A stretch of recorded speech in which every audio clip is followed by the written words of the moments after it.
Hey, it's Ryan from the Option Income Advisor. In today's trade analysis, we're going to focus on Intel Corp.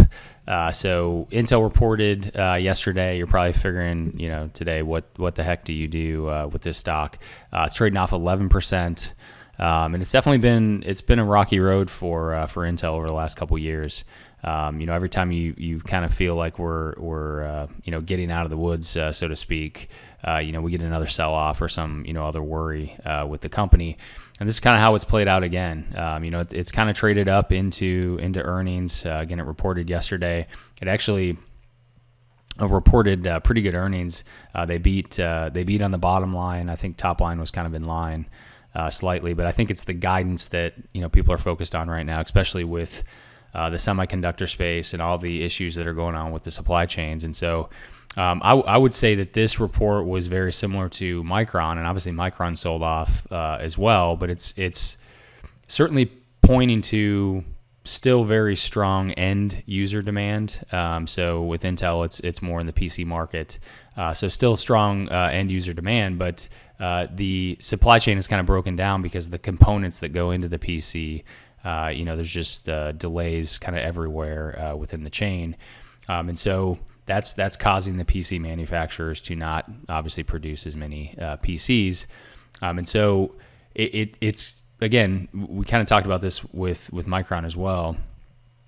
It's going to take a while for this to kind of play out. But I think what you see with Intel too is, they've had some manufacturing woes just over the last couple of years, some missteps, and they've really focused on spending more, capital expenditures towards fabrication. So they just broke ground on a new plant. They're dedicated to spend, like $25 or $28 billion in 2022. And so this is really a story of investing kind of for the future. And I think that's really been the play with Intel all along, right? It's a little bit more of a longer term play to kind of let some of this play out. But I think once they get that fabrication capacity, this is going to be a really interesting story. Certainly, stock you want to own, and we'll kind of look at the chart. These periods where the stock goes up and then comes back down. Every time it's come back down to certain levels, it's actually been a very good buying opportunity. Unfortunately, you would have to sell, at the into the rally to be able to take advantage of this up and down. But I expect it to kind of stay in kind of a range. And so, we'll talk about, some ways with options that we can play, the range within the stock. But, again, I think this sell-off, it's tough. It's tough to look at a stock like this and say, is it going to keep falling, or, is this another good buying opportunity? But, again, based on the reports, they actually increased their EPS estimate for 2021, this fiscal year, and so kind of looking at the valuation based on that number, I think it looks pretty good. So let's get into the chart a little bit. I'm actually going to show you first of all just on the stock profile here. So from a quality standpoint, Intel kind of checks all the boxes. I mean, it's a decent dividend stock. I mean, after the sell-off today, we're looking at a 2.7% dividend yield on the stock. So obviously that always helps, if you're waiting on kind of a longer term story to play out. But from a safety and value perspective, again, safety is based on historical sales and EPS and balance sheet strength, and then valuation based on a bunch of different valuation metrics we look at, and so. This was obviously prior to, the sell-off, but, this looked very good even going into earnings. Our strike zone at the time was, 47 to 52, and you can see where it traded down. It closed yesterday around 55, and you can see right now this stock kind of real time is just below 50. So kind of right smack in the middle of the strike zone. So I think, that's a pretty good level, in my opinion, of kind of purchasing the stock. So, I think if you're not in Intel, this would actually be a good place to purchase it. And, we're actually looking to do kind of similar to what we did with Alibaba recently, where it's kind of like a triple play situation, what we call it, where we actually sell some cash secured puts, we buy some stock, and eventually sell some covered calls. So you're kind of collecting multiple streams of income. With this one, we're also getting a pretty healthy dividend as well. And so again, looking at the EPS, so the EPS estimate was just raised yesterday, and so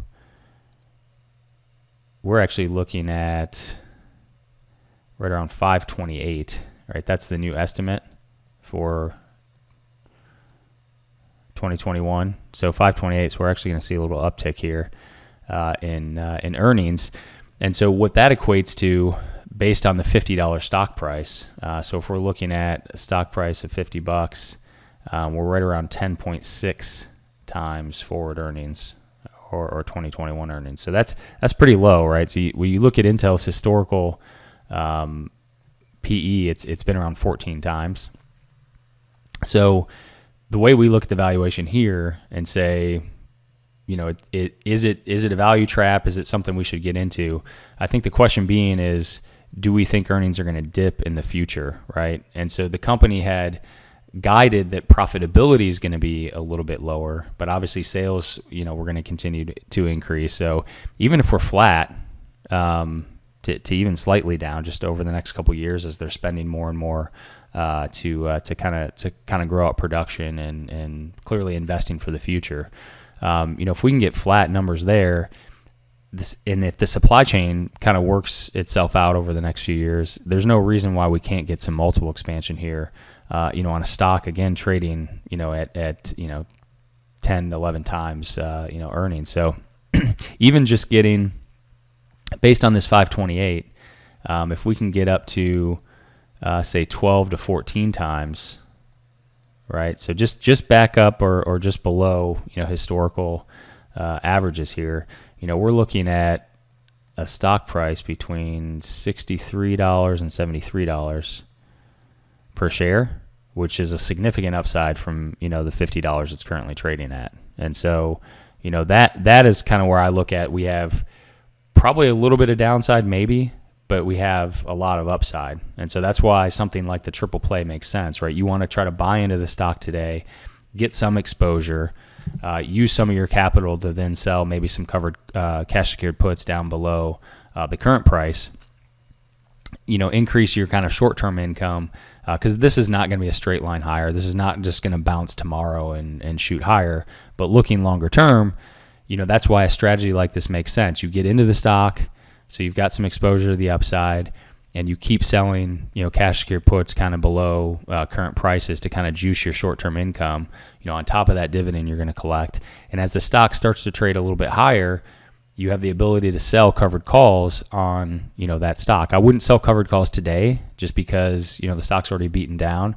But if we get a little, uptick in Intel over the next couple months up into the, 60 or 53 to 55 range, something like that, we'll be able to sell potentially some covered calls on that to, increase the income even further. So that's kind of the triple play, methodology at work there. But again, I think this thing, just based where it's at currently, is a good valuation, and just a little bit of margin expansion gives us some upside, because that works out to be about 25 to 45% upside. So that's really nice upside for a stock that I don't think has probably a whole lot of downside left in it.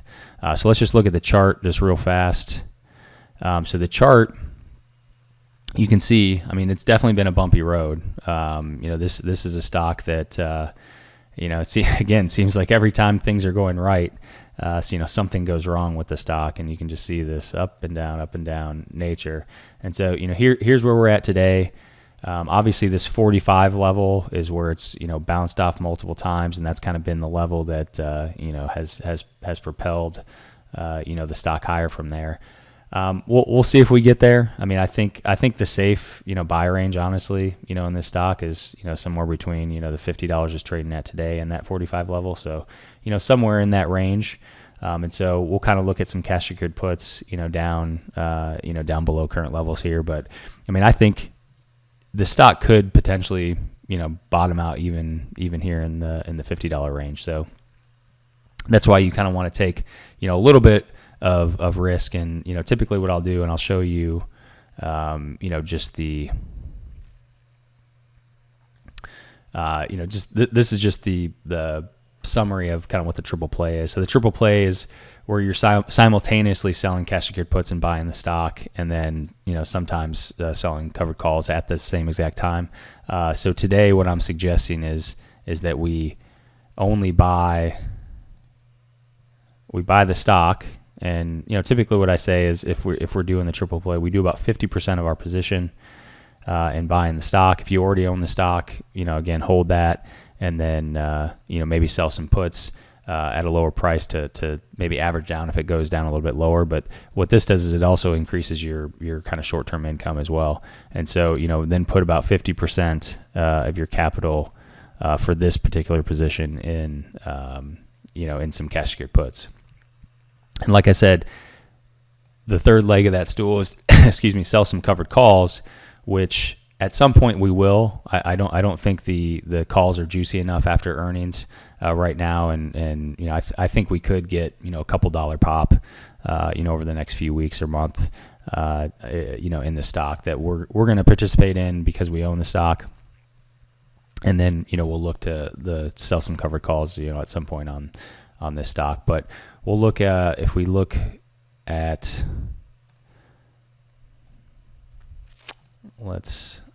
So let's look at the actual trading today. So you can see it's down 11.4%